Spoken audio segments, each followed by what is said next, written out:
Hello guys, good evening to all of you. जैसा कि आप देख रहे हैं कि फार्मा का वीडियो अपलोड हो रहा है, तो जिसमें हम लोग लेक्चर 8 में देख चुके थे। लेक्चर 8वां लेक्चर में हम लोग देखे थे बीटा ब्लॉकर, ठीक है। तो ये बीटा ब्लॉकर आप लोग पढ़ लीजिएगा। आज जो हम लोग देखने जा रहे हैं वो है anti anginal drug. Anti anginal drug तो ये क्या कहता है? एंटी एंजाइनल ड्रग कहने का मतलब क्या होता है? देखिए, यहाँ से आप बारीकी से समझिएगा, हर एक चीज़ अच्छे से समझिएगा। थोड़ा वीडियो लंबा होगा, ठीक है, 20 मिनट, 15-20 मिनट का होगा, तो आप आराम से पढ़िए, ठीक है। एंटी कहने का मतलब होता है मीन्स अपोज करना, किसी भी चीज़ को अपोज करना, ठीक है। एंजाइनल, एंजाइनल मतलब ये टर्म कहाँ से आया? एंजाइना से, ठीक है। एंजाइना कहाँ से आया? एंजाइना पेक्टोरियलिस से। एंजाइना पेक्टोरियलिस मतलब कि जब भी एंजाइना होगा ना, तो पेक्टोरल रीजन में क्या होगा? आपको sudden severe pain, chest pain होगा, ठीक है, एट लेफ्ट साइड। और ये लेफ्ट साइड पेन होता है ना, ये आर्म पे जाता है, ठीक है, मतलब ये ऊपर की ओर जाता है, ठीक। तो ये वहाँ से तब पता चलता है कि आपको अनजाना हुआ। और ड्रग का मतलब तो आप समझ ही रहे हो, ठीक है। तो देखो अब क्या है ना कि जैसे कि मेरा हार्ट है, अगर मान के चलो हार्ट है, ठीक है, और हार्ट को क्या चाहिए? ऑक्सीजन चाहिए, ठीक है। ऑक्सीजन चाहिए, वो ऑक्सीजन कहाँ से मिलता है इसको? लंग से। लंग से ऑक्सीजनेटेड ब्लड आता है हार्ट में, ठीक है, ध्यान से समझना। लंग से ऑक्सीजनेटेड ब्लड कहाँ आ रहा है? हार्ट में। और हार्ट किसको दे रहा है? बॉडी को दे रहा है। और बॉडी अपना यूज करके फिर डीऑक्सीजनेटेड ब्लड दे देता है, ठीक है, लंग्स को। अब देखो क्या करता है ये जो, अब मान के चलो कि किसी कारण क्या हो रहा है, जो ऑक्सीजनेटेड ब्लड है ना, वो क्या हो रहा है? डिक्रीज हो जा रहा है, ठीक है, मतलब कम हो जा रहा है। हार्ट को चाहिए जितना उतना नहीं मिल पा रहा, ठीक है। Heart consume almost 20%। देखो ये हार्ट है ना, जितना इसको ऑक्सीजन मिलता है ना, उतना में से क्या करता है? अपने 70% कंज्यूम कर लेता है, उसके बाद आगे बॉडी को देता है, ठीक है, फर्दर बॉडी को देता है, ठीक है। अगर मान के चलो किसी बस यहाँ पे ऑक्सीजन को कमी हो जाए, ठीक है, अगर ऑक्सीजन की कमी हो जाए तो क्या हार्ट काम कर पाएगा? नहीं, एमआई हो जाएगा, मायोकार्डियल इन्फॉक्शन, ठीक है। ऑक्सीजन को वहाँ पे सप्लाई नहीं मिल पा रहा है सही से, ठीक है। तो देखो, if oxygen supply will decrease, why? क्यों?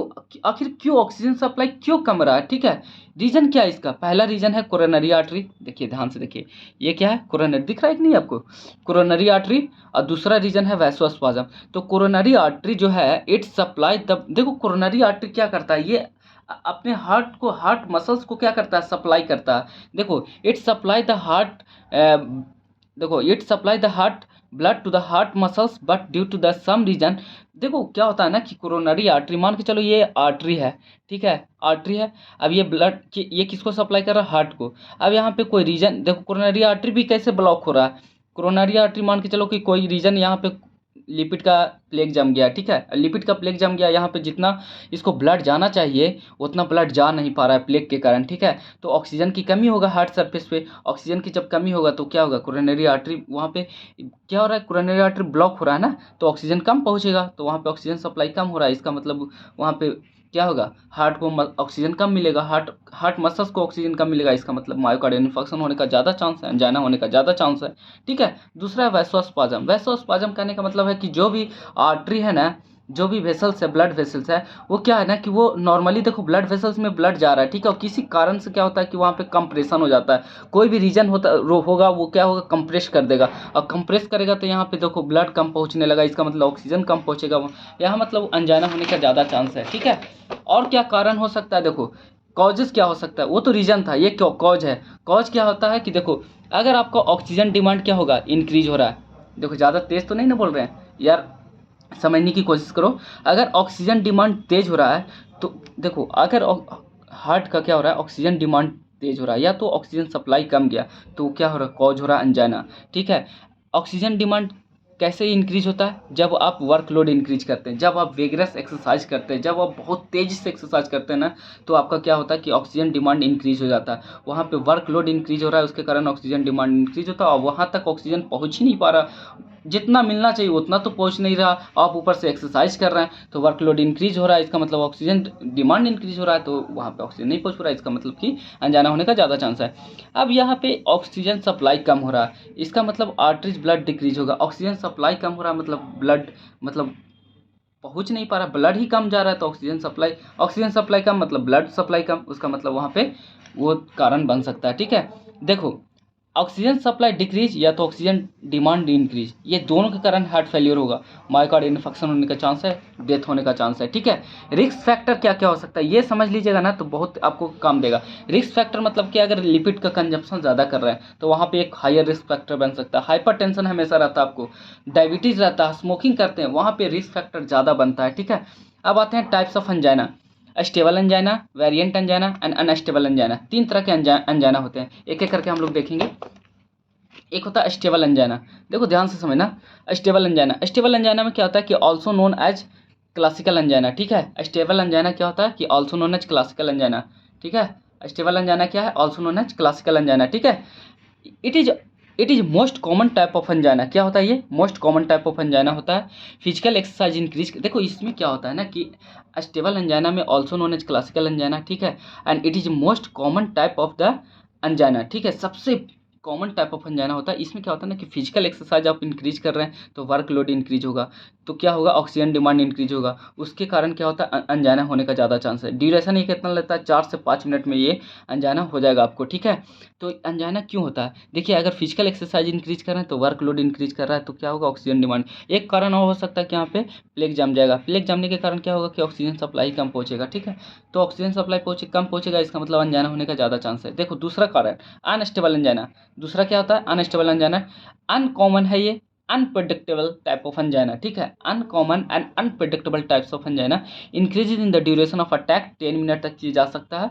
ठीक है, during the rest at night, जब आप रात में सोते हैं, अच्छे से सो रहे हैं, ठीक है, रात में रेस्ट कर रहे हैं, उस समय ये अनस्टेबल अंजाइना होने का ज़्यादा चांस रहता है। ठीक है, क्या कैसे, देखो मान के चलो अपना आर्टरी है आपका वैसे सर, ठीक है, अब ये ब्लड जा रहा है, वहाँ पे प्लेग पहले से ही आपका हुआ है। ठीक है, मतलब कोलेस्ट्रॉल जमा हुआ है। ठीक है, अब ये इसलिए कहा जाता है लिपिड, यार थोड़ा सोच समझ के खाया करो, जो स्ट्रीट फूड होता है ना उस सब में थोड़ा सोच समझ के खाना खाया करो। ठीक है, तो ये जो जो प्लेग है ना वो क्या होता है कि आपका जमा हुआ है और किसी कारण वहाँ पे ये जो प्लेग है ना वो रैप्चर्ड हो जाता है। अब यार ब्लड फ्लो तो हो ही रहा है और ऊपर से ये भी प्लेग भी रैप्चर्ड हो गया, एक तो ब्लड ऐसे ही कम जा रहा, ऊपर से ब्लड ये प्लेग क्या हो गया, रैप्चर्ड हो गया, फट गया।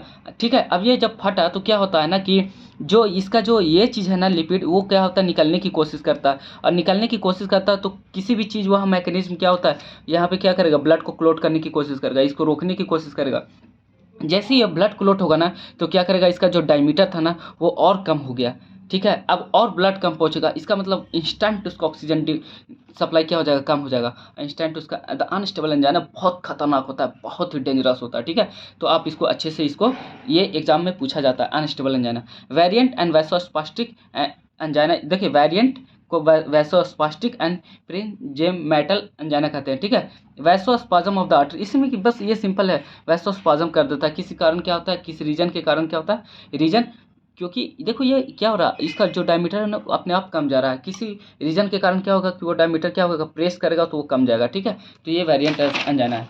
अब आते हैं ट्रीटमेंट ऑफ अंजाइना, हम लोग ट्रीटमेंट कैसे करते हैं, अंजाइना को कैसे ट्रीट करेंगे। ठीक है, एक तो सेल्फ केयर हो जाएगा, देखो ध्यान से सुनना यार, जितना मेहनत मैं करता हूँ ना उससे दुगना आप मेहनत कीजिए तभी आपको सफलता मिलेगा। ठीक है, क्योंकि मुझे नहीं एग्ज़ाम देना है, मुझे तो बस हम तो दे चुके हैं, हम लोग ऑटोमेटिक हम लोग पास हो चुके हैं जहाँ पास होना था। ठीक है, आप लोग के लिए मैं इतना मेहनत कर रहा हूँ, इसको मतलब अगर हम 2 घंटा मेहनत कर रहे हैं ना तो आप 4 घंटा मेहनत कीजिए। ठीक है, तो आपको सफलता मिलेगी। देखिए ट्रीटमेंट ऑफ अंजाइना में क्या होता है ना कि सेल्फ केयर में क्या होता है ना कि फिजिकल एक्सरसाइज हम लोग करेंगे अच्छे से रेगुलर, वेट लॉस कम करेंगे उसका, स्मोकिंग नहीं करेंगे। ठीक है, तो ये आपका सेल्फ केयर हो गया ट्रीटमेंट में। दूसरा आता है ड्रग, तो ड्रग में हम लोग एंटी अंजाइनल ड्रग देंगे। तीसरा आता है सर्जरी करेंगे, बाईपास सर्जरी होता है बताएंगे, और मेडिकल प्रोसीजर ऑफ थेरेपिस्ट, जैसे थेरेपिस्ट को कोई एक प्रोसीजर होता है वो हम लोग ट्रीटमेंट करेंगे। अब आते हैं क्लासिफिकेशन ऑफ अंजाइना। ठीक है, तो क्लासिफिकेशन ऑफ अंजाइना में क्या होता है कि देखिए मैं आपको शानबाग दिखाता हूँ, देखिए शानबाग बुक में क्या लिखा है, ध्यान से समझिएगा।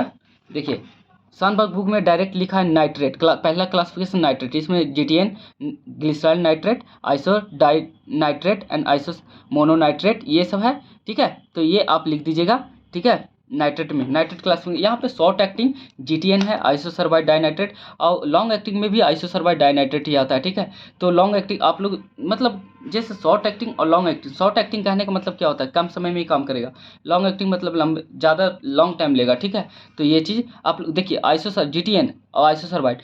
ठीक है, ये जो है ना इसको हम लोग बताएंगे कि कैसे लॉन्ग एक्टिंग और शॉर्ट एक्टिंग कैसे काम करता है, ठीक है। तो इसमें भी यही आ जाएगा आपको, आइसोसर्बाइड डाइनाइट्रेट, ठीक है, लॉन्ग एक्टिंग में। दूसरा आता है कैल्शियम चैनल ब्लॉकर, हम लोग पीछे पढ़ चुके हैं, एंटी हाइपरटेंसिव ड्रग में भी पढ़ चुके हैं, ठीक है। और एक और CHF में भी पढ़ चुके हैं। तो कैल्शियम चैनल ब्लॉकर का जो ट्रिक था, वीरा के दिल इशारे पर निकला, ठीक है। तो बिप्रामिल, डिल्टाजाम एंड इसराडाइपिन एंड निकराडाइपिन, ठीक है। तो ये ट्रिक से आपने याद कर लीजिएगा, ये हर एक जगह मतलब कहने का मतलब ये है कि आप जब भी कार्डिक के का कोई भी मतलब आप पढ़ रहे हैं, ठीक है, जैसे कि एंटी हाइपरटेंसिव हो गया, CHF हो गया, ठीक है, आज हम अंजाना पढ़ रहे हैं, तो ये सब आएगा calcium channel blocker. Calcium channel blocker में यही ड्रग यूज होता है हमेशा, ठीक है। तो वीरा के दिल इशारे पे निकला, ये आपका कैल्शियम चैनल ब्लॉकर हो गया। बिट्टा ब्लॉकर में क्या होता है ना कि आपको फिर से एक ट्रिक मैं बताया था पीछे ही, तो वो पीछे यहाँ पे भी लिख दिया हूँ मैं।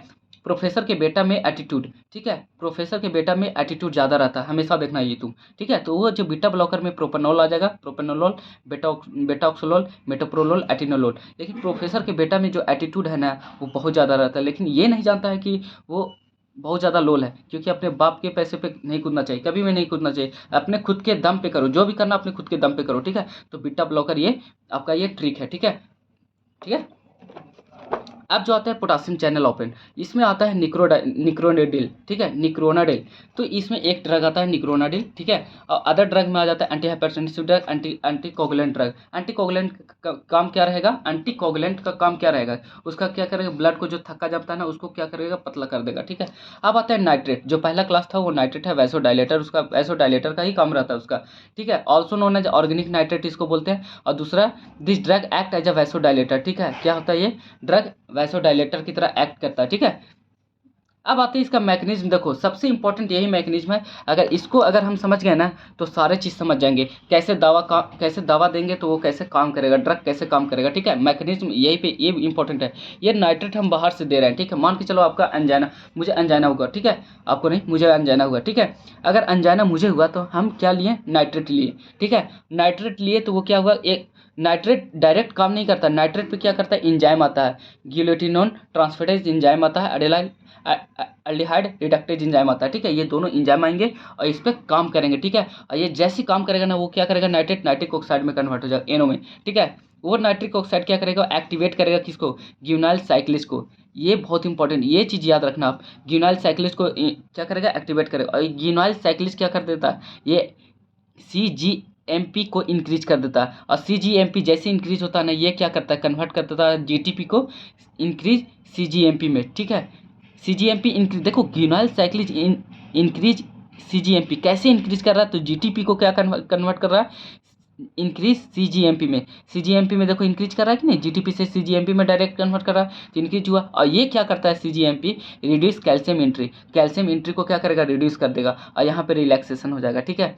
अब देखो दूसरी बात, अब CGMP एक और काम करता है, डाइफॉस्फोराइलेशन ऑफ द PKG, मतलब प्रोटीन काइनेज को, ठीक है, डाइफॉस्फोराइलेशन करता है। और ये क्या करता है, स्टॉप एक्टिवेशन ऑफ माइसिन। और जब माइसिन को स्टॉप कर देगा तो इंटरेक्ट नहीं कर पाएगा एक्टिन से, और जब माइसिन एक्टिन इंटरेक्ट करता है तभी क्या करता है, कॉन्ट्रैक्शन होता है। और यहाँ पे जब कॉन्ट्रैक्शन ही नहीं हुआ तो ये रिलैक्सेशन हो जाएगा। तो दोनों तरफ से क्या कर रहा है, रिलैक्स कर दे रहा है। और जब रिलैक्स कर दे रहा है हार्ट मसल्स को, तो क्या होगा, वहाँ पे आराम से, मतलब कि ज़्यादा एक्टिविटी नहीं होगा, तो मतलब ज़्यादा ऑक्सीजन का डिमांड नहीं होगा, ठीक है। ये से समझे आप। अब देखो, अब यहाँ पे एक और इसी का मैकेनिज्म है, देखो कैसे काम करता है, वो तो मैंने एक फ्लो चार्ट में बता दिया। अब ये डायग्राम में देखो कैसे काम करता है, ठीक है। देखो यहाँ से ये क्या है, स्मूथ मसल्स है, ये पूरा क्या है, स्मूथ मसल्स है। इसमें क्या है, एंडोप्लाज्मिक रेटिकुलम है, सार्को एंडोप्लाज्मिक रेटिकुलम है, ठीक है। कैल्शियम चैनल है, कि ये Sarco endoplasmic reticulum actin myosin है, इस पर कैल्शियम चैनल होता है, कैल्शियम रिसेप्टर होता है, ठीक है। यहाँ पे कैल्शियम चैनल है, ठीक है, ध्यान से समझना। देखो कैसे काम करता है, नाइट्रेट दिए, एंजाइम एक्ट किया, नाइट्रिक ऑक्साइड में बदल दिया, ठीक है। ये जाकर के ग्यूनाइल साइक्लिस पे काम करता है। और ग्यूनाइल साइक्लिस क्या करता है, GTP को CGMP में कन्वर्ट कर देता है। और CGMP क्या करता है, PKG पे PKG, देखो यहाँ पे देखे थे ना, यहाँ पे देखो PKG हम कहाँ पे देखे थे, यहाँ पे प्रोटीन काइनेज, ठीक है। और ये क्या करता है, प्रोटीन काइनेज, ध्यान से समझना, ये प्रोटीन काइनेज क्या करता है, जाकर के कैल्शियम रिसेप्टर पे एक्ट करता है। और कैल्शियम रिसेप्टर पे एक्ट करके क्या करेगा, ये कॉन्ट्रैक्शन को क्या कर देगा, डिक्रीज कर देगा, मतलब कैल्शियम को बाइंड नहीं होने देगा, ठीक है। कैल्शियम को बाइंड नहीं हो, एक तो यहाँ पे ये काम कर रहा है PKG, दूसरा कहाँ पे काम कर रहा है, देखो यहाँ पे CGMP क्या कर रहा है, ये जाकर के इनहिबिट कर दे रहा है कैल्शियम चैनल को। ये जो कैल्शियम चैनल है ना, कैल्शियम चैनल इनहिबिट कर दे रहा है। अब ये कैल्शियम चैनल आएगा ही नहीं, कैल्शियम चैनल अंदर नहीं आएगा तो इसका मतलब ये सार्कोप्लाइन रेटिकुलम पे जाकर के जुड़ेगा नहीं कैल्शियम। ये अभी छोड़ दो, सी बी, ये क्या है, ये आप छोड़ दो, ये अभी इसका दूसरा ड्रग में इसको हम एक्शन देखेंगे कैसे काम करता है, ठीक है। अभी हम लोग इतना देख रहे हैं, ठीक। अब ये सार्कोप्लाइन रेटिकुलम आया, ये जाकर के कैल्शियम को बाइंड कर दिया, मतलब ख़त्म कर दिया। क्या सीजीएमपी क्या है, जाकर के इनहिबिट किया, कैल्शियम को अंदर नहीं आने दिया। और ये सार्कोप्लाइन रेटिकुलम पे जाकर के जुड़ेगा नहीं, और जुड़ेगा नहीं तो कॉन्ट्रैक्शन नहीं होगा, कॉन्ट्रैक्शन नहीं होगा तो वो रिलैक्सेशन में चला जाएगा, ठीक है। अब जीटीएन जो है ग्लिसराइल ट्राइनाइट्रेट, ठीक है, नाइट्रोग्लिसरीन के नाम से भी जाना जाता है। फार्माकोकाइनेटिक्स इसका देखते हैं, लिपिड सॉल्युबल। ये समझ में आया कि नहीं? अगर नहीं समझ में आया तो आप कमेंट में बताइएगा, मैं फिर से समझाऊंगा, ठीक है। फार्माकोकाइनेटिक्स क्या होता है, इसका लिपिड सॉल्युबल होता है, well absorb through the buccal mucosa intestine and the skin, ठीक है। शॉर्ट एक्टिंग होता है। देखो अब वहाँ पे शॉर्ट एक्टिंग और लॉन्ग एक्टिंग कैसे काम करता है। शॉर्ट एक्टिंग काम कब करेगा, जब उसको हम सबलिंगुअल देंगे, ठीक है। और लॉन्ग एक्टिंग काम कब करेगा, जब हम उसको ओरली देंगे। तो जब ज़्यादा इमरजेंसी रहता है तो सबलिंगुअल ही देते हैं जीटीएन, ठीक है। अगर इमरजेंसी नहीं है तो वहाँ पर ओरली भी दे सकते हैं, ठीक है। अब देखो एडवर्स इफेक्ट इसका हेडेक है, वीकनेस है, स्वेटिंग है एंड ट्रैकिकार्डिया है, ठीक है। इसका एडवर्स इफेक्ट जीटीएन का, ठीक है।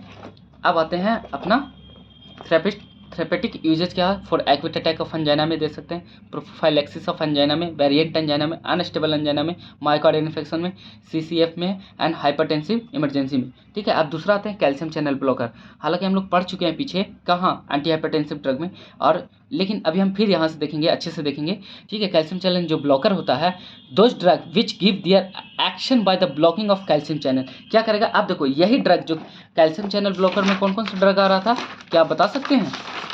कैल्शियम चैनल ब्लॉकर में आ रहा था वीरा के दिल इशारे पे निकला, ठीक है। तो ये जो वीरा के दिल इशारे पे निकला ना, वही कैल्शियम चैनल ब्लॉकर। देखो अगर हम calcium channel blocker, calcium channel यहाँ से ड्रग देंगे, कैल्शियम चैनल ब्लॉकर ड्रग देंगे तो क्या करेगा, कैल्शियम को क्या करेगा, ब्लॉक कर देगा। अब कैल्शियम अंदर आएगा नहीं तो क्या करेगा, कॉन्ट्रैक्शन। यही अगर देखो, अगर आपसे कैल्शियम चैनल ब्लॉकर पूछता है ना अंजाना में, अंजाना कोई ड्रग देता है आपको, कहता है कैल्शियम चैनल ब्लॉकर। अगर आपसे देखो ध्यान से समझना यार, कैसे फार्मा में कैसे पास हो जाता है ये देख सीखो। अगर आपसे नाइट्रेट पूछा तो नाइट्रेट का ही मैकेनिज्म लिखना, मोड ऑफ एक्शन लिखना, एडवर्स इफेक्ट लिखना। अगर आप कैल्शियम चैनल ब्लॉकर पूछ रहा है, बिप्रामिल पूछ रहा है, तो सिर्फ बिप्रामिल को ही लिखेंगे। तो बिप्रामिल को हम लोग देखो क्या कर रहे हैं, कैल्शियम चैनल ब्लॉकर है, ठीक है। Those drug which give the action by the blocking the calcium channel, ठीक है। अब क्या करेंगे ना कि कैल्शियम जो हम लोग बात कर रहे हैं कि बिप्रामिल को, तो बिप्रामिल यहाँ से मान के चलो कि देते हैं, ठीक है। तो काम कैसे करता है, ये कैल्शियम चैनल को क्या कर देगा, ब्लॉक कर देगा, ठीक है। अब कैल्शियम चैनल को जैसे ही ब्लॉक करेगा, कैल्शियम आकर सार्कोप्लाइन रेटिकुलम पे क्या करेगा, यहाँ पे आएगा, जुड़ेगा ही नहीं। यहाँ पे देखो एक्टिन मायोसिन है, यहाँ पे जुड़ेगा नहीं, रिसेप्टर से नहीं जुड़ेगा तो इसका कॉन्ट्रैक्शन नहीं होगा, रिलैक्सेशन में जाएगा, ठीक है। तो आप यहाँ पे ये चीज़ मत लिख देना, ये चीज़ क्या है, ये चीज़ बिप्रामिल में मत लिखना, ये चीज़ कहाँ लिखना है, जीटीएन में लिखना है, ठीक है। लेकिन ये चीज़ इतना हम लोग कर सकते हैं क्या, कैल्शियम चैनल ब्लॉकर में, ठीक है। तो आप समझिए यही फार्मा यार, ठीक है। अब देखो क्या होता है ना कि calcium ion in flux through the it's responsible for the contraction. क्या होता है ना कि कैल्शियम आयन अंदर आता है तभी तो कॉन्ट्रैक्शन होता है ना। Types of calcium ion channel, ठीक है। 3 तरह के चैनल होते हैं, ध्यान से समझना। एक होता है वोल्टेज सेंसिटिव चैनल, देखो नहीं दिख रहा है ना, वोल्टेज सेंसिटिव चैनल, दूसरा होता है रिसेप्टर ऑपरेटेड चैनल, तीसरा होता है लीक चैनल, ठीक है। तो ये 3 तरह के चैनल होते हैं। अब देखो पहला जो चैनल है अपना voltage sensitive channel depend upon the current. ये किस पे डिपेंड करता है, करंट पे डिपेंड करता है। ये 3 तरह का होता है वोल्टेज स्टेटिव चैनल। देखो L type, T type and N type, ठीक है। ये 3 तरह के होते हैं। एल टाइप जो होता है बहुत सेंसिटिव होता है, वेरी सेंसिटिव, वेरी पॉजिटिव होता है और रैपिड डिपोलराइजेशन करवाएगा, ठीक है। अगर हम लोग देखो डिपोलराइजेशन मतलब कॉन्ट्रैक्शन, देखो अब क्या होता है ना कि एल टाइप पे अब हमको कैल्शियम चैनल ब्लॉकर देना, हमको बंद करवाना है इसको चैनल को, ठीक है। तो कैल्शियम चैनल ब्लॉकर देंगे तो क्या करेगा, एल टाइप पे जाकर के क्या कर देगा, ब्लॉक कर देगा। अब जब ब्लॉक करेगा डिपोलराइजेशन ही नहीं हुआ तो मेरा कॉन्ट्रैक्शन ही नहीं हुआ, ठीक है। अब दूसरा था रिसेप्टर ऑपरेटेड चैनल। ये क्या करेगा, एंटागोनिस्ट बाइंड करता है। एंटागोनिस्ट जैसे बाइंड करेगा तब कैल्शियम चैनल इनसाइड आएगा। तो हम क्या करेंगे कि सीसीबी मतलब कैल्शियम चैनल ब्लॉकर देंगे और इसको बाइंड करवा देंगे, ठीक है। इसको बाइंड करवाएंगे, खत्म कहानी, ठीक है। लीक चैनल में क्या होता है कि थोड़ा लीक करता है, नाम से पता चल रहा है लीक कर रहा है, किसी चीज़ लीक करता है तभी तो कैल्शियम अंदर आता है, तो इसको भी रोक सकते हैं हम ये ड्रग्स दे करके, ठीक है। इसका फार्माकोकाइनेटिक्स क्या होता है, all calcium channel blocker are well absorb through the GI tract. कैसे, जीआई ट्रैक्ट से अब्जॉर्ब होता है। All are highly bonded to the plasma protein, metabolise in the liver and excreted in the urine. देखो pharmacokinetics हमेशा same, अधिकतर में same रहता है, आप लिख सकते हैं, ठीक है। एडवर्स इफेक्ट, हाइपरटेंशन आएगा, हेडेक आएगा, एडिमा आएगा, कॉन्स्टिपेशन आएगा, फैटिक आएगा, ठीक है। ये आपका एडवर्स इफेक्ट आएगा कैल्शियम चैनल ब्लॉकर का। अब आते हैं बीटा ब्लॉकर, तीसरा ड्रग जो हम लोग पढ़े थे। बीटा ब्लॉकर में हम लोग क्या देखे थे, देखिए बीटा ब्लॉकर का जो एक ट्रिक था, हम लोग बहुत अच्छा ट्रिक हम लोग देखे थे बीटा ब्लॉकर में, प्रोफेसर के बेटा में एटीट्यूड। तो वो प्रोफेसर के बेटा propranolol, betaxolol and metoprolol and atenolol, ठीक है। तो ये ड्रग आपका है प्रोपेनोलोल, ठीक है। तो this drug does not dilate coronary और द अदर ब्लड वेसल, ठीक है। इंस्टीड ये काम क्या करता है, it they reduce the cardiac work and oxygen consumption. Beta blocker अगर ये क्या करता है ना कि ये कोई डायलेट नहीं करता कोरोनरी आर्टरी को, ये क्या, इसका काम क्या है बीटा ब्लॉकर को, ये जाकर के कार्डिक वर्क को कम करता है, ऑक्सीजन को कंजम्पशन को कम कर देता है। जब ऑक्सीजन का कंजम्पशन कम हो जाएगा तो फर्दर इंप्रूव होगा कोरोनरी परफ्यूजन में। अगर किसी चीज़ का बाद में तो दिक्कत नहीं ना होगा, ऑक्सीजन कंजम्पशन को हल्का कम कर दिया, अगर वहाँ पे ज़्यादा यूज हो रहा था हल्का कम करेगा और वो कार्डिक वर्क को कम कर देगा, ठीक है। इसका काम बीटा ब्लॉकर क्या है, बीटा ब्लॉकर देखो decrease cardiac work, heart rate decrease करेगा, cardiac output decrease, oxygen demand increase हो जाएगा, ठीक है।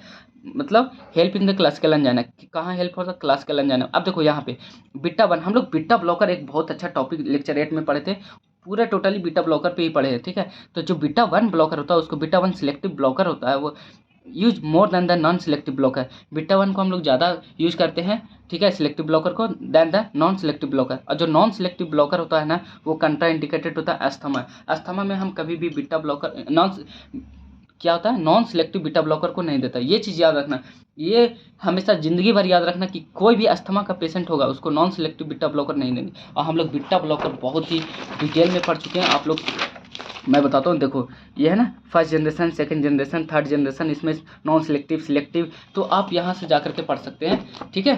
तो ये देखो बीटा ब्लॉकर हम लोग समझ में आ गया क्या हुआ। बीटा ब्लॉकर क्या करता है, कोरोनरी आर्टरी को डायलेट नहीं करेगा, बट ये क्या करेगा, इसका काम क्या है, कार्डिक आउटपुट को क्या करेगा, कार्डिक वर्क को क्या करेगा, डिक्रीज करेगा, कार्डिक आउटपुट को डिक्रीज करेगा, हार्ट रेट को डिक्रीज करेगा, ऑक्सीजन डिमांड को डिक्रीज करेगा, ठीक है। तो आप यहाँ से समझ सकते हैं।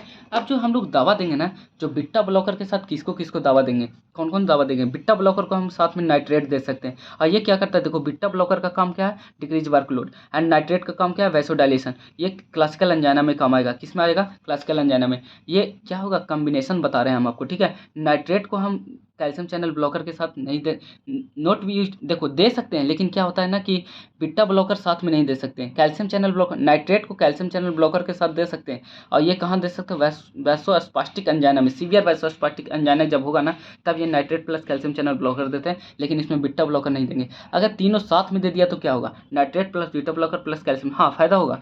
क्यों, क्योंकि नाइट्रेट का काम है वर्क डिक्रीज को वर्क क्या करेगा, डिक्रीज वर्कलोड, और दूसरा बीटा ब्लॉकर का डिक्रीज कार्डिक वर्क, एंड तीसरा कैल्शियम चैनल ब्लॉकर के क्या करेगा, इंक्रीज कोरोनरी फ्लो और डिक्रीज आफ्टर लोड, ठीक है। तो use in the severe classical angina में यूज होता है, ठीक है। तीनों का साथ में दे सकते हैं, लेकिन अगर नाइट्रेट प्लस अगर बीटा ब्लॉकर का था तो कभी मत देना। कंट्राइंडिकेशन, बीटा ब्लॉकर प्लस बिप्रामिल नहीं देंगे। बिप्रामिल देखो, बिप्रामिल कैल्शियम चैनल ब्लॉकर था, ठीक है। बिप्रामिल देखो क्या रहा है, बीटा ब्लॉकर प्लस बिप्रामिल नहीं देंगे, ये क्या करेगा, एडेसिव साइनस डिप्रेशन कर देगा, ठीक है। एडवर्स इफेक्ट क्या है बीटा ब्लॉकर का, bradycardia, heart block and bronchospasm, ठीक है। तो ये चीज़ होगा। अब आते हैं potassium channel blocker. Potassium channel blocker में क्या होता है कि some time it is use in the alternative to the nitrate. देखो अगर नाइट्रेट नहीं दवा मिल रहा है, कैल्शियम चैनल ब्लॉकर नहीं मिल रहा है, तो हम पोटासियम चैनल दे सकते हैं, पोटासियम चैनल ओपनर दे सकते हैं। और पोटासियम चैनल ओपनर में एक ही ड्रग था, ठीक है, वो ड्रग का नाम है, देखिए यहाँ पे निक्रोनाडिल, ठीक है। तो निक्रोनाडिल आप दे सकते हैं in instead of the nitrate and the calcium channel blocker, ठीक है। This drug activate the ATP sensitive potassium channel, क्या होता है, this drug activate the ATP sensitive potassium channel, ठीक है, in the smooth muscles which cause the hyperpolarisation and relaxation. देखो ये काम कैसे, मैकेनिज्म इसका देखो, यार हर एक चीज़ का मैकेनिज्म इंपॉर्टेंट रहता है, ठीक है। तो मैकेनिज्म कैसे है, देखो कैल्शियम चैनल ओपनर था वो दिए, अब यह अंदर में क्या है, पोटासियम आयन ज़्यादा है, तो ये क्या करके बाहर निकालेगा इसको, ECF बाहर निकल रहा है, ठीक है। ये क्या कर रहा है, बाहर निकल रहा है। अब ये देखो जब दिए तो क्या कर रहा है, ब्लॉक कर दे रहा है, तो इसको इंक्रीज करेगा CGMP में। और हम लोग पढ़े थे CGMP इंक्रीज करता है तो क्या क्या काम करता है, ठीक है। ब्लड वेसल्स क्या करेगा, ब्लड वेसल पे एक्ट करेगा, रिलैक्स रिलैक्सेशन करवाएगा, ठीक है। और यहाँ पे क्या करेगा, पोटासियम ई फ्लक्स हो रहा है, पोटासियम बाहर जा रहा है तो उसको पॉजिटिव चार्ज डिक्रीज करेगा, मतलब बाहर नहीं जाने देगा ज़्यादा। ये इंट्रासेलुलर फ्लूइड में क्या करेगा, ये देखो बाहर जा रहा था ना, इसको बाहर जाने देगा, ठीक है। अब यह करेगा पॉजिटिव चार्ज डिक्रीज होगा, उसके कारण क्या हाइपर पोलराइजेशन होगा। पॉजिटिव देखो यार बाहर जा रहा है ना, इसको बाहर जाने दे रहा है, ठीक है। ये क्या कर रहा है ना, पॉजिटिव इसको एक्शन कर रहा है, इसको अब बाहर भगा रहा है, इसको पॉजिटिव चार्ज को क्या कर रहा है, बाहर भगा रहा है। जितना ज़्यादा पॉजिटिव चार्ज बाहर जाएगा उतना ज़्यादा मेरा हाइपर पोलराइजेशन होगा, मतलब वहाँ वहाँ रिलैक्सेशन होने का ज़्यादा चांस रहा है। अगर ये अंदर रहेगा ज़्यादा तो काम गड़बड़ा जाएगा, ठीक है। तो ये क्या करता है ना कि ये जा करके इसको खोल देता है, ओपन को ओपन करता है ये, और इसको क्या करता है बाहर भेजता है, ठीक है। बाहर भेजता है तो क्या करता है हाइपर पोलराइजेशन मतलब रिलैक्सेशन होता है, ठीक है। दोनों जगह रिलैक्सेशन देखो, यहाँ भी और यहाँ भी रिलैक्सेशन हो रहा है। अब क्या होता है ना कि पोटासियम चैनल जो ओपनर है वो क्या करता है, फार्माकोकाइनेटिक्स इसका क्या है, absorb orally completely metabolize in the liver excreted in the urine, ठीक है। और इसका T half life time 1 hour and lower slow phase में अगर T time half life 12 hour, ठीक है। एडवर्स इफेक्ट जाते हैं तो flushing, palpation, weakness, headache and dizziness and nausea and vomiting. तो ये था आपका आज का लेक्चर एंटी एंजाइनल ड्रग, ठीक है। थोड़ा सा फास्ट बोला हूँ तो आप थोड़ा स्लो करके देखना वीडियो को, अगर फास्ट नहीं बोलते तो ये वीडियो 1 घंटा तक जा सकता था, ठीक है। तो आप ये मतलब अभी तो वीडियो 25 मिनट का हुआ है, ठीक है। तो आइए एंटी एंजाइनल ड्रग बहुत ही इंपॉर्टेंट क्वेश्चन है, और खास करके जीटीएन ये एग्जाम में हमेशा पूछता है, 14 नंबर में पूछता है। तो प्लीज़ आप इसको अच्छे से पढ़ाई कीजिए, ठीक है। और किसी को लगता है कि मतलब नोट्स को नहीं अगर स्क्रीनशॉट ले सकते हैं तो देखिए एक बार मैं आपको नोट्स दिखा देता हूँ, देखिए ये, ठीक है। तो ये आप पहला पेज था, दूसरा पेज है ये देखिए दूसरा पेज है। मैंने ऐसे तो बहुत इजी से मैंने कॉपी को दिखाया, पेज को दिखाया, ठीक है। तो आप लोग देख सकते हैं, आप लोग अच्छे से इसका नोट्स बना सकते हैं, ठीक है।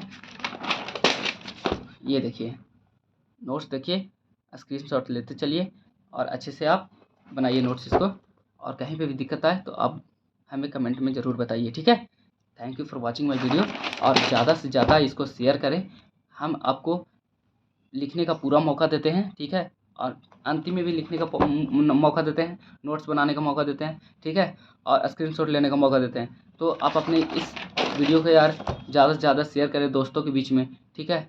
दोस्तों के बीच में ज़्यादा से ज़्यादा शेयर करें, और जो बच्चा यार उस बच्चा तक पहुंचाओ जो इसका नीड हो इस वीडियो का, ठीक है।